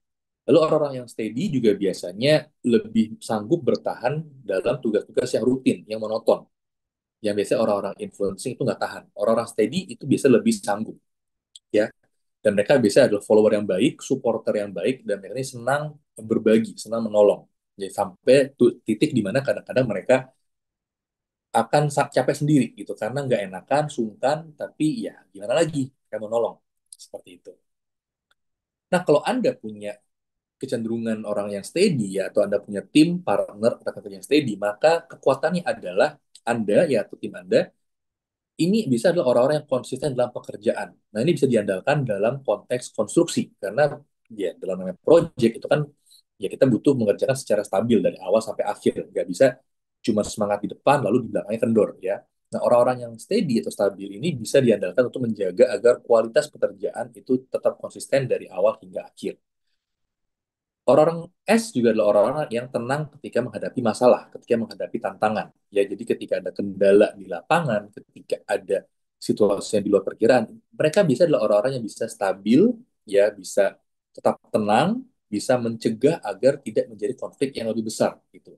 Ketika ada, wah, ada keterlambatan dari supplier misalnya, atau ada perubahan regulasi. Nah, orang-orang yang S ini biasa lebih mampu untuk menjadi jembatan ya, bisa untuk menenangkan situasinya. Dan orang-orang S ini biasanya kalau dalam project ya juga adalah orang-orang yang punya loyalitas tinggi. Orang-orang S ini kalau dalam bekerja biasanya bukan yang kutu loncat, bukan yang mudah pindah-pindah pekerjaan atau mudah pindah-pindah project. Biasanya selama tidak ada hal-hal yang terlalu bermasalah secara prinsip buat mereka, mereka akan cenderung loyal. Ini bisa yang bertahan lama di sebuah perusahaan ya, selama lingkungannya memang mendukung buat dia. Ini bisa jadi fondasi yang baik ya dalam lingkungan kerja ataupun lingkungan project. Nah, tapi juga orang-orang S itu punya tantangan atau punya kendala. Nah, orang-orang S ini biasanya cenderung lambat ya ketika mengambil keputusan. Boleh next? Ya, orang-orang S ini biasanya terlalu berhati-hati, terlalu menghindari konflik, jadi kadang dia tidak berani langsung buat keputusan. Beda seperti orang-orang dominan ya. Orang-orang S ini agak, aduh ntar kalau saya begini dia ntar sebel sama saya. Aduh ntar kalau saya begitu ntar dia nggak suka sama saya. Jadi kadang mereka terlalu berhati-hati supaya tidak menyinggung atau mengganggu orang lain. Lalu orang-orang S juga biasanya cenderung menghindari konflik ya, atau menghindari konfrontasi. Jadi ketika ada hal-hal yang dia nggak suka, itu karena dia diamin, dibiarkan, ya bukan di konfront, bukan disampaikan. Kita nggak bisa begini loh. Nah, itu orang-orang S biasanya sungkan, gitu ya, karena mereka lagi-lagi menghindari konflik. Jadi kalau ada masalah, kadang dibiarkan, kadang tidak diselesaikan. Yang penting kita tidak berantem, atau yang penting kita tidak berkonflik. Dan terakhir orang-orang S biasanya agak sulit menyesuaikan diri dengan perubahan yang cepat, gitu. Nah, padahal dalam konteks project, gitu kan kadang-kadang kita ya juga ada perubahan yang mendadak, kan? Orang-orang S tadi mereka cenderung stabil, cenderung loyal, konsisten. Tapi kalau ada perubahan agak sulit. Ya, suka tidak nyaman atau tidak mudah kalau tiba-tiba berubah rencana atau berubah situasi. Kalau targetnya berubah misalnya, tadinya bulan Desember harus dipercepat jadi November misalnya. Atau ternyata ada desain yang perlu diganti gitu karena nggak sesuai dengan permintaan dari klien. Atau klien tiba-tiba mintanya mendadak berubah di tengah-tengah dan harus kita penuhi. Karena ini terkait dengan kepentingan lain yang lebih strategis misalnya. Nah, orang-orang S ini biasanya kurang aman. So, bagaimana untuk kita bisa memaksimalkan kalau kita punya tim yang orang steady atau orang stabil, yang pertama pastikan atau kita bisa tempatkan dia di peran-peran yang butuh konsistensi. Ya, karena mereka ini sangat cocok, bisa tahan lama, ya menjaga kualitas pekerjaan agar tetap stabil. Kemudian kasih mereka waktu untuk bisa menyesuaikan dengan perubahan. Jadi kalau ada perubahan, ya orang-orang S ini yang perlu diberikan waktu lebih lama supaya mereka bisa pelan-pelan beradaptasi, pelan-pelan bisa menyesuaikan diri. Ya karena mereka ini mudah merasa tidak aman, ya mudah merasa panik, cemas kalau ada perubahan yang mendadak. Pasangkan juga mereka dengan tipe dominan atau influencing ya untuk bisa menjaga supaya ritmenya lebih cepat ya dan juga lebih ada dinamikanya karena orang-orang S ini biasanya cenderung flat gitu Bapak Ibu. Kalau timnya itu banyak yang orang S itu biasanya kan ya adem-adem aja gitu ya, tapi kadang datar gitu, jadi kurang kurang hidup biasanya gitu ya, tapi nggak berantem, tapi ya juga tidak ramai seperti itu. Terakhir kita akan ke tipe C atau conscientiousness atau cermat. Ini kita simbolkan sebagai burung hantu. Ya, Bapak Ibu kalau dengar atau melihat burung hantu, apa sih impresinya atau image-nya? Ya, serius gitu ya, eh, kaku gitu kan, tegang gitu ya. Nah, orang-orang C atau cermat ini kalau dalam matriks tadi, dia adalah orang-orang yang introvert ya, dan juga dia fokusnya pada tugas. Jadi dia pendiam, ya cenderung pendiam, menahan diri seperti orang-orang S, tapi fokusnya adalah pada tugas seperti orang-orang dominan, ya. Nah, profilnya orang C atau conscientious ya atau compliance mungkin bahasa lainnya, biasanya mereka yang pertama itu cenderung tidak banyak teman. Jadi seperti orang S ya, boleh tolong next, itu tidak banyak circle tidak ramai ya, tidak seperti orang I lagi-lagi. Tapi ya biasanya lebih dekat dan orang-orang C ini image-nya lebih serius, lebih pendiam ya, lebih suka tugas-tugas yang sifatnya itu butuh berpikir ya. Kalau orang-orang D atau orang-orang I itu kan lebih cenderung suka yang sifatnya itu melakukan ya secara aktif. Kalau orang-orang C ini lebih suka berpikir. Mereka juga biasa butuh segala sesuatu rapih, terstruktur, jelas gitu ya. Mereka kalau berpikir tuh harus detail. Jadi kalau mau melakukan sesuatu udah dipikirin dari A sampai Z-nya. Gak bisa cuman oke kita pergi ke misalnya kita mau pergi ke Kalimantan gitu misalnya. Nggak bisa cuma sampai situ. Orang C itu harus kita ke sana mau ngapain, ketemu siapa, naik apa, perginya kapan, jam berapa, pulangnya kapan, nanti di sana kita kemana saja. Gitu. Itu harus sangat detail. Kalau orang-orang D, karena nggak butuh terlalu detail, yang penting kita ke Kalimantan. Kalau orang I bahkan kita di sana ketemu siapa gitu. Nah, kalau orang C itu akan butuh detail-detailnya. Orang C itu biasanya juga punya rasa ingin tahu yang besar gitu ya. Eh, harus butuh ini tuh apa, kenapa, bagaimana, siapa. Jadi 5W satu hanya itu biasanya dia harus butuh tahu gitu. Dan juga mereka cenderung nyaman untuk hal-hal rutin. Jadi hal-hal yang administratif, hal-hal yang berulang gitu ya, itu buat mereka tidak masalah. Karena mereka juga orang juga biasanya detail, jadi mengerjakan eh, biasanya tuh pembukuan, keuangan, apa detail-detail project, regulasi, SOP. Orang-orang C itu biasanya kuat ya. Nah, orang C tapi biasanya juga sangat patuh, sangat strict pada SOP, pada aturan. Jadi kalau ada pelanggaran, ada hal-hal yang nggak sesuai, oh itu bisa sangat-sangat kecewa gitu. Ini orang yang sangat tidak mau kalau ini harusnya aturannya itu satu, dua, tiga. Ah, udahlah satu, terus langsung tiga. Nah, itu biasanya mereka tidak suka. Gitu ya. Dan mereka juga bisa pencemas gitu, apalagi kalau detail-detailnya mereka belum ketahui. Ini biasanya mereka bisa sangat-sangat cemas, sangat-sangat panik ya. Kalau bahasa anak sekarang jadi overthinking ya, dan akan jadi terlalu apa ya, menganalisa secara mendalam gitu, karena dia mengantisipasi sekali berbagai macam kemungkinan yang bisa terjadi. Nah, kekuatannya orang-orang C ya, kalau Anda adalah orang C atau tim Anda orang C, maka orang C ini teliti dalam detail teknis. Jadi kalau orang C bekerja itu biasanya semua pekerjaan akan sudah sesuai dengan speknya, ya dengan standar, dengan SOP, dengan segala macam ketentuan gitu. Ini tipe yang sangat-sangat jarang akan ah udahlah cincailah atau ya bisalah nego-nego. Mereka bisa lebih strict gitu ya. Jadi nggak mau tuh di nego-nego. Patuh pada aturan, pada regulasi, ya pada prosedur. Jadi harus ngikutin SOP-nya. Itu project harus sesuai timeline-nya, aturannya. Itu diikutin semuanya gitu. Beda dengan kalau orang-orang yang I, ya lagi-lagi kalau orang I itu biasanya cenderung yang penting ya yang penting tercapai lah gitu. Atau orang-orang D itu bisa pokoknya tercapai cara terserah gitu. Kalau orang C itu nggak bisa. Misalnya mereka harus sesuai dengan SOP-nya, aturannya. Dan orang C ini juga bisa perfeksionis ya. Mereka berorientasi pada kualitas. Jadi kalau ada pekerjaan ini mereka bisa akan cek 2 kali, 3 kali, 4 kali bahkan. Kalau ada temen yang ngerjain, dia akan cek lagi. Makanya kadang-kadang orang merasa, kok lu nggak percaya? Kok Anda nggak percaya sama saya gitu kan? Kok lu nggak percaya sama gue? Ya karena orang C memang nggak percayaan. Dia harus selama dia belum memastikan pekerja itu sesuai dengan standar dia, maka dia pasti akan tidak puas. Itu ini yang kadang-kadang membuat orang bisa tersinggung gitu karena merasa tidak dipercaya. Ya tapi buat orang-orang C, ya memeriksa hasil itu harus cermat, nggak boleh salah ya karena ya bisa berdampak sama cost ya sama biaya sama compliance sama aturan. Makanya orang-orang C itu akan sangat teliti memperhatikan suatu pekerjaan. Nah, tantangan tadi sudah kita bahas sedikit. Karena dia perfeksionis yang kadang berlebihan, jadi terlalu fokus sama detail. Kadang-kadang ini berdampak sama progres atau timeline project jadi mundur.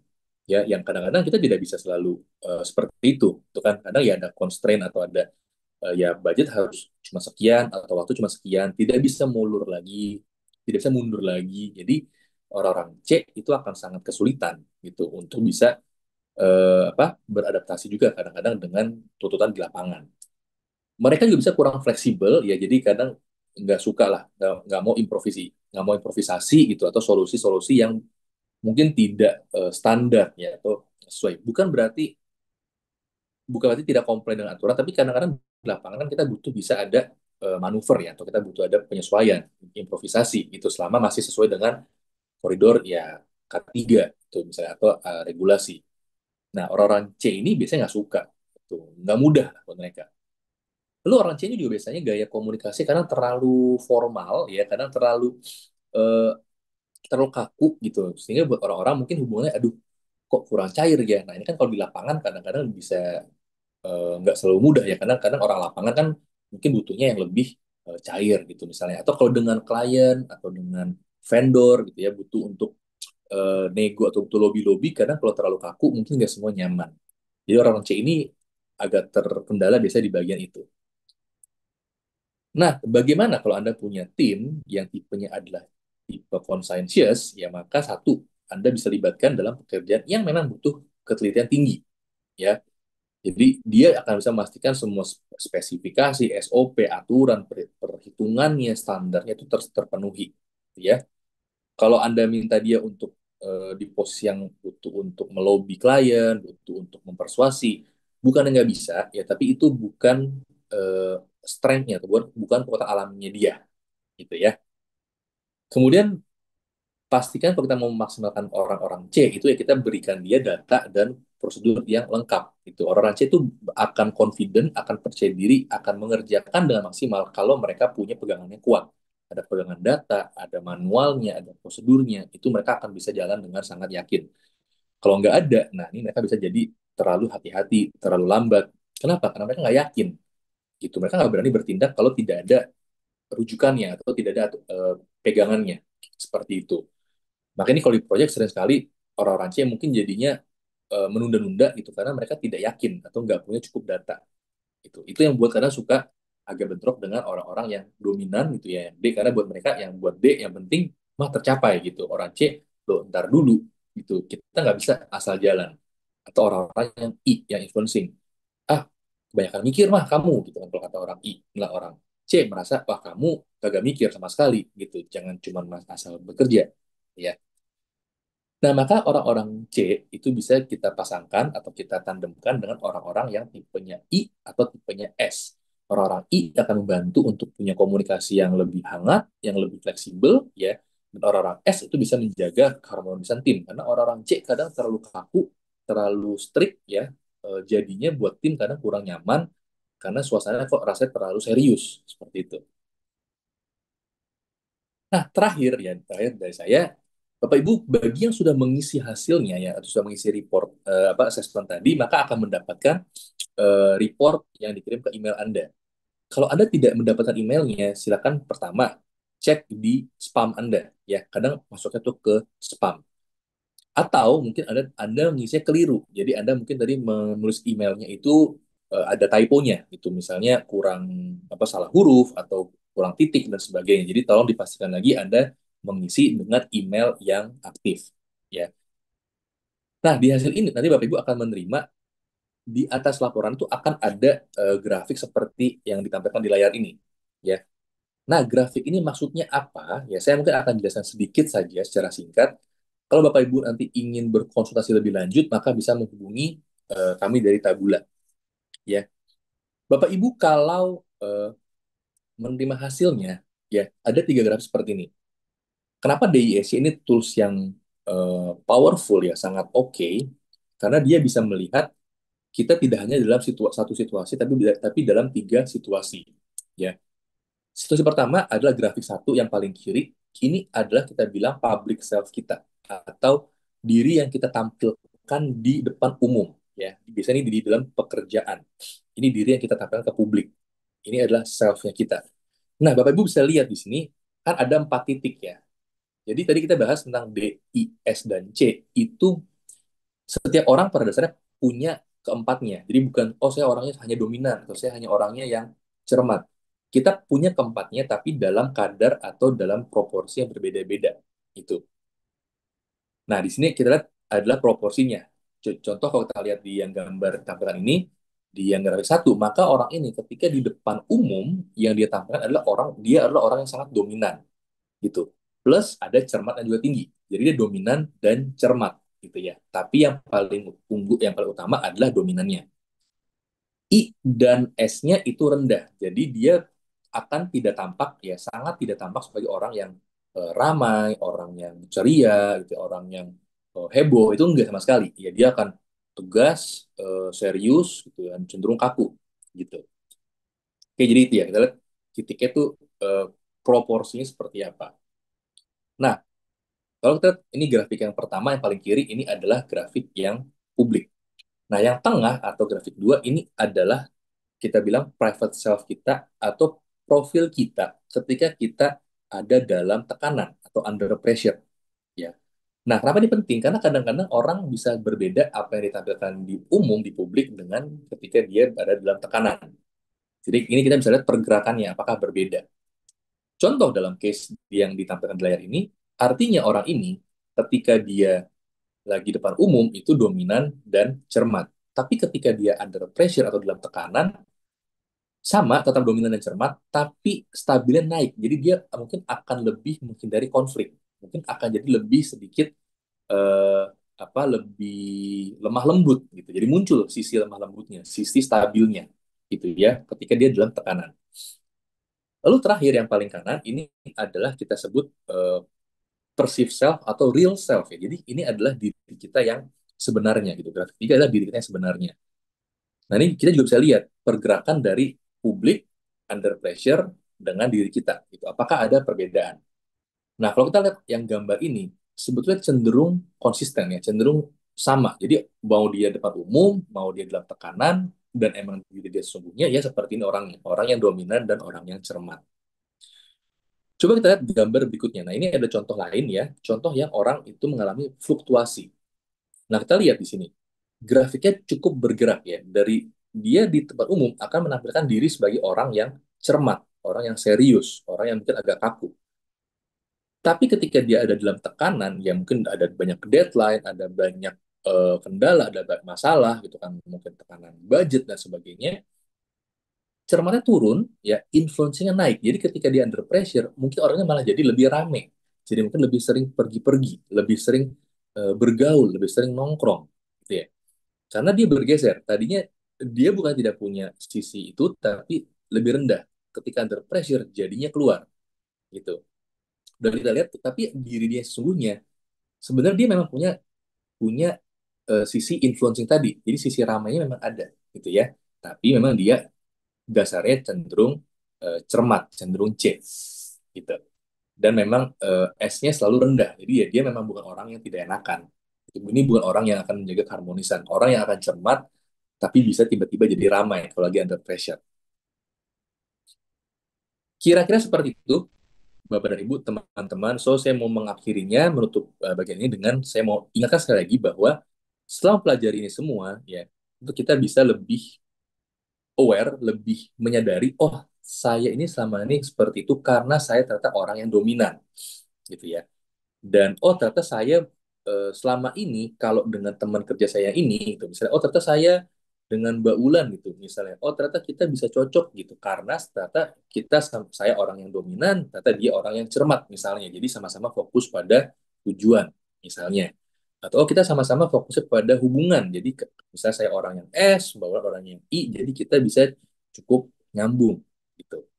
Atau sebaliknya, mungkin Anda bisa jadi sadar bahwa oh ternyata saya sama ini kurang cocok dengan bos saya, dengan manajer saya, dengan dosen saya, dengan anak buah saya gitu. Karena ternyata kita beda gitu. Saya orangnya misalnya saya tuh ternyata fokusnya terlalu pada hubungan. Saya terlalu fokus, saya terlalu suka menjaga hubungan baik. Nah, ternyata tim saya itu dia fokusnya pada tugas ya, terlalu terlalu besar. Jadinya dia merasa kok lo kagak kerja kerja gitu ya, kok kamu tidak tidak kerja kerja tapi fokusnya cuman ketemu orang-orang gitu. Nah saya berpikir kok kamu terlalu serius gitu kan, hubungan juga penting. Nah itu kita perlu menyadari hal tersebut dan kita bisa menerima juga ya, oh ya memang saya dan Anda itu berbeda gitu, kita dengan mereka itu mungkin punya kecenderungan yang berbeda. Nah akhirnya bagaimana kita bisa beradaptasi menyesuaikan, kita mendekat ke dia ya sembari dia juga mendekat ke kita gitu. Ketika kita bisa beradaptasi, semua orang saling beradaptasi, maka tentu konflik akan semakin minim dan tentu hasil kerja ya juga akan meningkat ya. Kembali seperti di topik kita ya, dengan kita mengenai konflik ya tentu kita berharap bisa menambah profit karena banyak sekali proyek-proyek itu gagal, pekerjaan itu jadi tidak maksimal karena konflik antar orang-orang di dalamnya. Atasan dengan bawahan, tim dengan sesama tim, atau bahkan dengan klien ya. Jadi berantem dengan klien, berantem dengan vendor karena kita tidak mau karena kita tidak sadar, kita nggak mau terima atau kita tidak mau beradaptasi menyesuaikan dengan tipenya mereka. Demikian dari saya kembalikan dulu ke Mbak Ulan. Terima kasih. Baik, Pak. Terima kasih kepada Bapak atas pemaparan materi yang luar biasa. Sekarang kita memasuki tanya jawab. Bapak Ibu yang ingin bertanya dapat langsung bertanya dan juga bertanya melalui kolom chat. Nanti kami akan bacakan.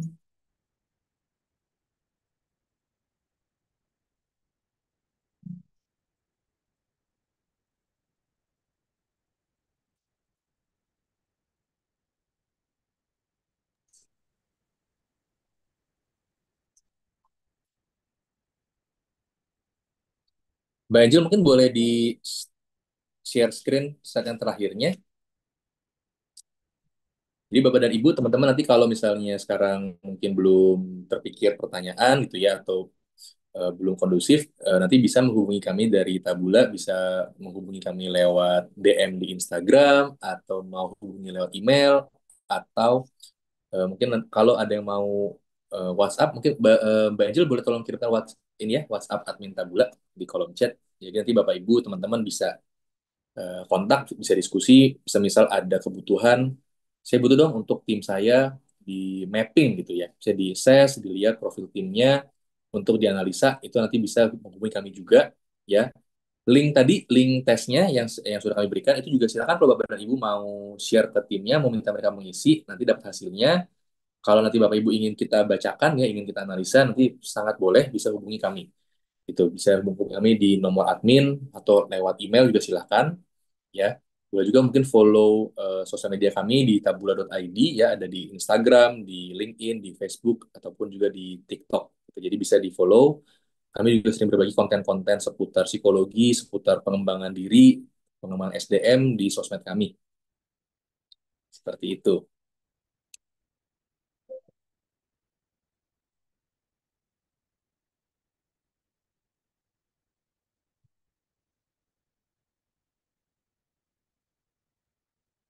Baik, untuk pertanyaan pertama, saya persilakan kepada Dwi Arimbi.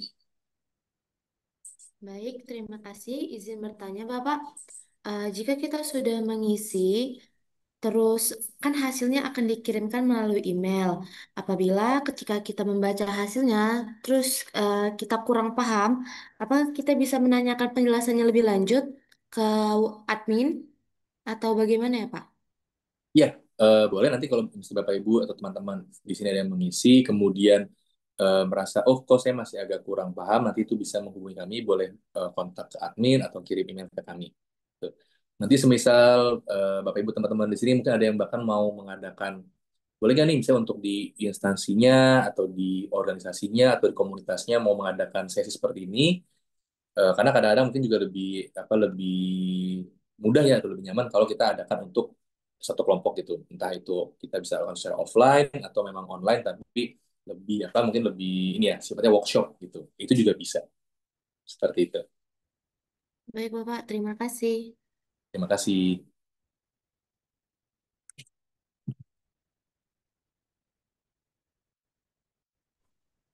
Baik, Pak. Terima kasih atas jawabannya. Kita lanjutkan untuk pertanyaan selanjutnya ada dari Bapak Tohani.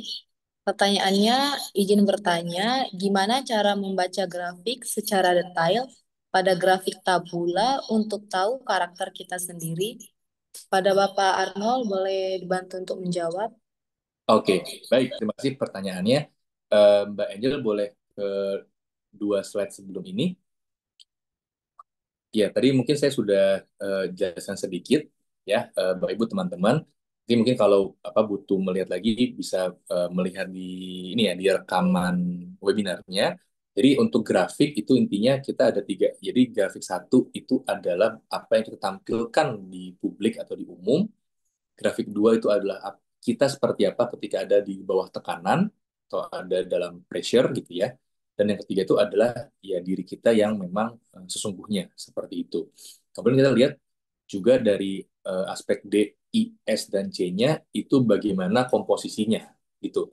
Apakah D-nya tinggi, lalu C-nya tinggi gitu kan. Karena itu kan berbeda dengan orang yang D-nya tinggi tapi S-nya tinggi gitu misalnya. Jadi kita melihat satu dari komposisi antar D, I, S, dan C-nya Dan juga kita melihat pergerakan dari grafik satu, ya, dari grafik yang kita depan umum, grafik dua yaitu kita dalam tekanan, dan grafik tiga yaitu kita sesungguhnya. Dari situlah kita kemudian bisa mendapat gambaran yang lebih utuh tentang diri seseorang. Kemudian itu kan baru ngomongnya tentang diri satu orang. Kita juga bisa menganalisa dari bagaimana eh, pola dari orang-orang yang ada gitu. Misalnya kalau Bapak Ibu ada punya tim terdiri dari 5 orang, nah kita bisa lihat tuh 5 orang ini seperti apa sih gitu patternnya. Lalu kita bisa menganalisa, oh maka potensi konflik yang muncul dari tim ini seperti apa, atau bagaimana bisa maksimalkan kekuatan dari 5 orang dalam tim ini, seperti itu. Nah, kalau Bapak Ibu teman-teman di sini ada yang ingin merasa butuh untuk dilakukan analisa atau pemetaan tim seperti itu, nanti bisa menghubungi kami, ya bisa menghubungi di WhatsApp admin atau mengirimkan email. Nanti kita bisa diskusi lebih lanjut. Seperti itu. Semoga membantu. Oke, terima kasih atas informasinya, Pak. Sama-sama, Pak Tohari.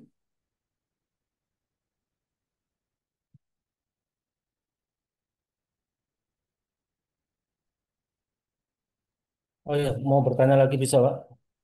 Silakan, Pak Tohari. Kalau saya ini dari ini sebenarnya masalah privacy ya. Itu kan saya juga sudah ngisi di dalam tabula itu ya. Tadi di situ saya antara D dan S-nya itu, ya antara C yang pertama itu relatif sama gitu. Poinnya gitu kan. Nah, untuk yang apa namanya public self. Nah, dengan untuk private self-nya itu agak menurun kalau untuk yang S-nya, tapi yang D-nya tetap lumayan Hmm. stabil, apa namanya di tekanan ya, tekanan pribadi dan di ekspektasi yang nyata di dalam diri kita sendiri yang mirror perceived self itu lebih tinggi di D-nya dibanding C-nya gitu. Itu, Hmm. itu seperti apa cara ininya? Baik, baik. Ini saya, ya ini kan mungkin adalah hasil Pak Tohani, maka mungkin tidak kita tampilkan ya, tapi mungkin saya coba dari penjelasan Bapak. Ini saya juga lagi sambil lihat, sebenarnya kalau profilnya Pak Tohani, tadi sudah Bapak sampaikan juga, ini saya lihat profilnya sebetulnya relatif konsisten, Pak. Itu dia memang selalu D dan C-nya itu yang paling tinggi. Berarti Pak Tohani memang mungkin tipe yang utamanya adalah tipe dominan gitu ya, dan juga cermat. Jadi orientasinya memang lebih pada output, pada hasil seperti itu. Tapi ketika Bapak Pak Tohani itu ada dalam eh, tekanan ya yang cukup besar, itu jadi mungkin akan cenderung lebih malah lebih punya apa ya saya bilang ya, tadi ya lebih punya kepedulian, mungkin jadi akan cenderung lebih ramah gitu, jadi lebih apa, lebih berhati-hati juga mungkin, itu lebih apa, lebih Lebih menjaga fair ya. orang lain, lebih prepare, betul seperti itu. Tapi Bapak yang sesungguhnya itu lihat yang gambar umum dan gambar Bapak sesungguhnya itu cenderung sama gitu profilnya. Walaupun sedikit kalau Bapak di umum agak lebih jadi lebih aktif biasanya. Jadi Bapak aslinya nggak sebanyak itu untuk mungkin ngomong atau tampil, tapi ketika depan umum mungkin karena ada kebutuhan atau ada tuntutan profesi, jadi akan lebih lebih tampil gitu. Hmm. Seperti itu, Pak. Oh, gitu. Kalau dengan disesuaikan dengan profesi saya saat ini tuh dengan karakter membaca karakter tabula itu sendiri cocok nggak kira-kira? Memang masuk nggak dalam artian saya kan saat ini profesinya sebagai instruktur, Pak. Kalau gitu, Oh, oke. instru- Sangat cocok, Pak, kalau menurut saya. Walaupun ya tentu ini ya kan saya tidak tahu secara detail apa tentang Bapak, tapi kalau untuk konteksnya instruktur, ya, bisa jadi tadi Pak, makanya di public sales-nya itu I-nya yang jadi naik karena Bapak memang profesi instruktur kan harus tampil kan, Bapak harus bisa komunikatif gitu. Bapak, sedangkan Bapak apa Bapak Pak Tony sendiri mungkin apa ya, secara alami itu itu bukan yang jadi utama Bapak, tapi karena di profesi itu dan Bapak bisa melakukannya. Hmm. Dan untuk konteks instruktur kan berarti lebih ke teknis Pak ya, instrukturnya Pak ya. Kenapa? Instrukturnya di bidang apa Pak? Saya kebetulan di BLK instruktur bidang kelistrikan, Pak. Kelistrikan. Nah, kalau saya lihat dari ini kita hanya lihat ngomong dari kepribadian ya Bapak Ibu, jadi bukan bukan bicara tentang apa kompetensi atau knowledge ya, itu hal yang berbeda. Tapi kalau dari sisi kepribadian ya Pak Tohan ini kan apa profil itu dominan, ya artinya fokus pada result gitu kan, fokus pada pekerjaan, dan C arti cermat, detail, sistematik, runtut, yang mana itu kan memang dibutuhkan untuk seorang instruktur gitu kan. Kan nggak bisa instruktur cuma cuma asal asal bicara gitu kan, tapi tidak detail kan nggak bisa gitu. Harus jelas menyampaikan, saya nyampe A dulu, baru B, baru C gitu misalnya. Nggak bisa kan lompat-lompat A terus ngomongin F gitu, lalu balik ke B. Nah itu kan orang akan bingung gitu. Jadi Istilahnya, kalau dari sisi kepribadian, saya lihat sih mendukung Pak untuk posisi instruktur seperti itu. istilahnya dalam menyampaikan segala sesuatu harus terstruktur runut gitu ya. Betul, betul. Oke, terima kasih atas penjelasannya Pak ya. Terima kasih Pak Tohani.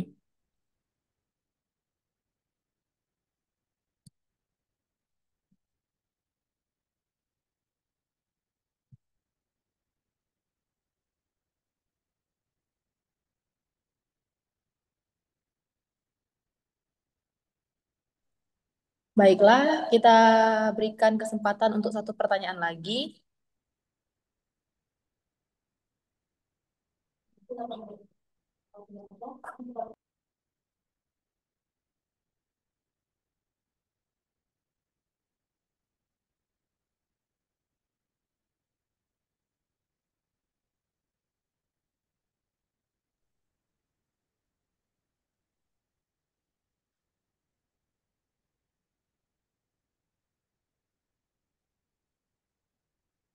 Baiklah, mungkin sudah tidak ada pertanyaan lagi.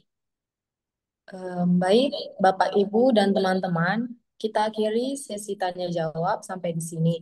Dan apabila ada yang ingin bertanya lebih lanjut, boleh menghubungi Bapak Arnold yang sudah tersedia slide-nya. Terima kasih atas pertanyaan-pertanyaan yang telah disampaikan. Dan terima kasih juga kepada Bapak Arnold atas jawabannya yang sangat jelas dan bermanfaat. Semoga diskusi ini memberikan wawasan baru bagi kita semua. Untuk penutup, boleh Bapak Arnold Lukito berikan kata penutup seperti kata motivasi, tips dari pemaparan untuk disampaikan sebelum kita mengakhiri webinar online pagi ini. Oke, baik. Ya, terima kasih Mbak Ulan. Terima kasih juga Bapak dan Ibu, teman-teman di sini yang sudah menyimak, sudah diskusi dan sharing. Mungkin Mbak Angel boleh satu slide sebelum ini. Ya, untuk mengakhiri sesi ini, Bapak dan Ibu, saya mau mengingatkan sekali lagi atau menyampaikan ya bahwa dalam kita eh, mempelajari tentang teori kepribadian, ya tentang diri, itu yang perlu kita ingat pertama adalah satu, kita belajar untuk aware atau mengenal diri dan juga orang lain. Tapi aware atau menyadari, mengenal itu tidak cukup, ya perlu juga dilanjutkan dengan acceptance, ya, atau menerima. Kita menerima diri kita seperti apa, kita menerima orang lain seperti apa. Dan itu tidak cukup ya kalau tidak ditutup dengan kita bisa adapt ya atau beradaptasi, bisa menyesuaikan diri gitu. Jadi kita menyesuaikan orang lain dan tentu orang lain ya harapan ya mereka bisa menyesuaikan dengan diri kita. Ketika kita saling menyesuaikan maka tentu akan harmonis, konflik akan berkurang, bisa lebih sinergis dan tentu proyek ataupun bisnis bisa lebih meningkat dan bisa mendatangkan profit yang lebih besar. Sekian dari saya, Mbak Ulan. Terima kasih. Baik, terima kasih Bapak Arnold Lukito. Pemaparan dan diskusi tadi memberikan wawasan yang sangat berharga yang dapat diaplikasikan dalam dunia konstruksi maupun di masyarakat. Baiklah, sebelum mengakhiri acara webinar online pagi ini, izinkan kami untuk melakukan dokumentasi kembali. Mohon kepada seluruh peserta untuk menyalakan kamera Zoom.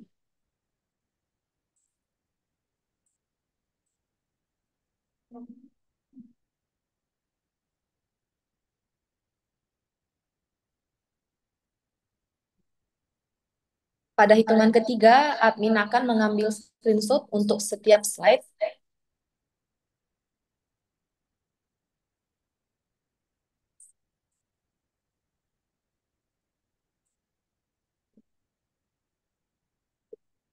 Satu, dua, tiga.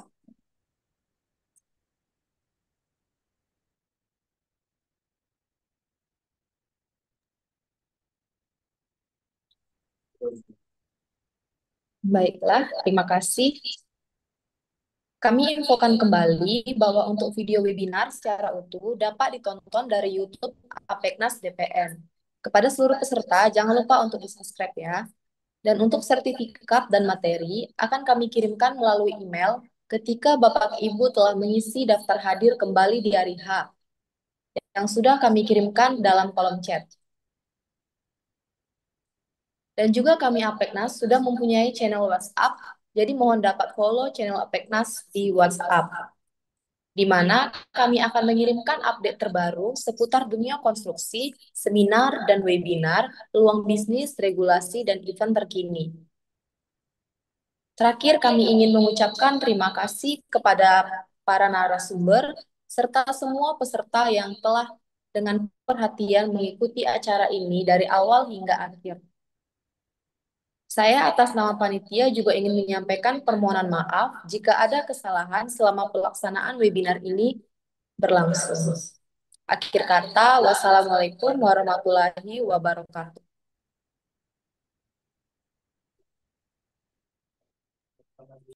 Waalaikumsalam warahmatullahi wabarakatuh.